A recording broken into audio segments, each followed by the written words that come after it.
In my past life as a soccer coach, once you win a national championship, everybody wants to come play for you. Really not true. Once you pay them $25,000 a year in scholarships, everybody wants to come play for you. And parents would always come to me and they'd say, okay, my son or my daughter wants to come play at your university. What is it that we have to do? What are you looking for? And being the Socratic professor that I am, well, what does your son or daughter do? What do they do really well that we'd be interested in? And typically their answers are, well, they've got great vision. They're really good. They can see the entire field. Or my daughter is the fastest player. There's nobody that can beat her. Or my son's got a great left foot or really, really great in the air and can head every ball. I'm like, yeah, not bad. But to be quite honest with you, those are the last things I'm looking for. The most important thing, self-confidence. Without that skill, and I use the word skill intentionally, without that skill, we are useless as a soccer player. Because when you lose sight or belief in yourself, we're done for. I use the definition of self-confidence to be the ability or the belief to believe in yourself to accomplish any task, no matter the odds, no matter the difficulty, no matter the adversity. The belief that you can accomplish it, self-confidence. Some of you are saying, great, I don't have it, I'm so shy, I'll never do good. And you start to drag all the way down here. But I use the word skill because I believe it can be trained. And I'll show you a couple of ways in which we do.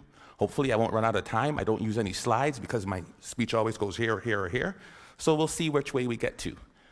The easiest way to build self-confidence. There's no magic button. I can't say, hey, this plane is going down. Who can fly it? Put your hand up. I can. I'm confident.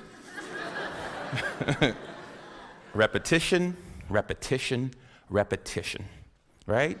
What does Malcolm Gladwell call it? The 10,000 hour rule? There's no magic button. I recruited a goalie from Colombia, South America one year. Big, tall, 6'3" man. He had hands like stone. I thought he was like Flipper. Every time I throw him the ball, down onto the ground. I was like, oh my God, we're in trouble. Simple solution. Get to the wall, kick a ball against the wall and catch it. Kick the ball against the wall and catch it. His goal was 350 a day for 8 months. He came back, his hands were calloused, the moisture on his hands were literally gone. He is now playing in Europe. Magic? No. Repetition, repetition, repetition. The problem is we expect to be self-confident, but we can't be unless the skill or the task we're doing is not novel, is not new to us. We want to be in a situation where we've had so much pressure in that, and what I mean, because pressure builds diamonds, we want to be in a situation where, hey, I've done this 1,000 times. I did my speech, and I practiced in front of the mirror. Hey, I'm sounding good. And then I read in front of my kids and my wife. I was like, oh gosh, got a little nervous. And then I get in front of Glenn Gould. Oh my goodness, I'm a little more nervous. By the time I get to the ACG, where 2,500 people, can't say anymore, right? 2,500 people, where 2,500 people are there, I won't have a single ounce of nervousness because of my ability to practice, right? Over and over and over again. The problem with repetition is, how many of us bail after the first bit of failure? How many of us bail after the first bit of adversity? Edison was on that video. And depends who you ask, there's anywhere from 1,000 to 10,000 tries to build that light bulb. 1,000 to 10,000. J.K. Rowling should be on that video. You know how many publishers she took her Harry Potter book to? I believe the number was 12 or 13. I'm pretty confident, but after 2 or 3 no's, I'd be like, dang it. After 6 or 7, I'm like, maybe not. Definitely after 9 or 10, I'd be looking to be a soccer coach or something else beside an author. Right? I mean, 12 times somebody said no. But practice, practice, practice, and do not accept failure. Maybe it shouldn't be repetition. Maybe the answer should be persistence. Because we all repeat something, but very few of us really will persist. So that's one way to build self-confidence. Get out there. Do what you want to do and do not accept no. The other one is self-talk. We all have a self-talk tape that plays in our head. Anybody go shopping and put on a pair of pants this week? If you're a woman, the first thing that always comes, damn, I look fat in these pants. And if you're a man, it's the opposite. Oh God, I have no muscle, I'm so flabby, right? We all have this tape that plays in our head. As a student, if they asked me the question, it was like, oh, gee, please, professor, don't pick me. I don't know the answer. I look down, right? If you're let me tell you something, and the VP of Business Admin is here, so I shouldn't repeat this, but when they hired me as National Athletic Director, I sat in an architect's meeting, and I am about as dumb as a post when it comes to anything to do with numbers and angles. And they're like, the fundibulator valve of the architectural, what do you think, Dr. Joseph? Let me look into that for you and get back to you. Right? I was sitting there, God, please don't ask me. Please don't ask me. We all have this negative self-talk that goes in our head. Guess what? There's enough people that are telling us we can't do it, that we're not good enough. Why do we want to tell ourselves that? We know for a fact that thoughts influence actions. We saw it there with the video Dr. Levy showed. Right? We know that our thoughts influence actions. Why do we want to say that negative self-talk to ourselves? We need to get our own self-affirmations. Muhammad Ali, what was his self-affirmation? I am the greatest. Who else is going to tell you? There need to be quiet moments in your bedroom, quiet moments when you're brushing your teeth, that we need to reaffirm, I am the captain of my ship and the master of my fate. That is my affirmation. I came from a school of 1,000 people. I lived in a town of 1,000 people for 15 years. There's no reason that I should be in charge of an athletic department building Maple Leaf Gardens. But I am the captain of my ship and the master of my fate. If I don't say it, if I don't believe it, no one else will. How do you build self-confidence? Get away from the people who will tear you down. There's enough of that. Muhammad Ali, I am the greatest. There is no one better than me. It's a difference between hubris and ego and false pride. It's just reminding yourself in quiet, silent moments. I put it down on a list. It's right beside my mirror, right? About all the things that make me who I am. Because I make enough mistakes, and the newspapers will recognize it, and people around me will recognize it, and they'll tear me down.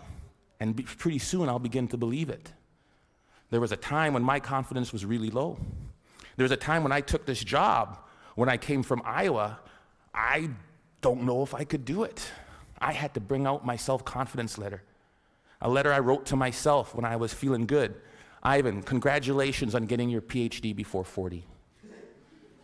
I am 40, under. Congratulations on winning a national championship. Good job on raising 3 good kids and marrying the right woman. I wrote a letter to myself. It was my own brag sheet, my own letter about the things I was proud of. Because there are moments, and we'll all experience them in our career, in our life, in our job hunting, in our relationships, when we are not feeling good about who and what and where we are. And I had to bring out that letter and read it time and time again for a period of about 2 weeks to weather me through that storm. It was important. Stop the self-talk, the negative self-talk. If you'll watch, you'll see some athletes, they'll have a little bandage or a little brand around them. Lance Armstrong's a perfect one. What's his self-affirmation? Live Strong isn't a brand. It was to remind him of who he was. Live strong. Then it came a brand. He would move that from one arm to the next arm when doubt and fear came into his mind. Live strong. Put it on there. Let's go. We'll all have it. Replace it. 2 ways to build self-confidence. Worried about my time, I'm going to tell you of one way that you can build self-confidence in others. We are coaches and educators. We are teachers. We are people who will create value in the world. And in doing that, we are critical by the nature of what we do. I am a coach. I want you to score a goal. Ball went over high. Dang it, the ball went high. Thank you, coach. I know that. Feedback tells me that.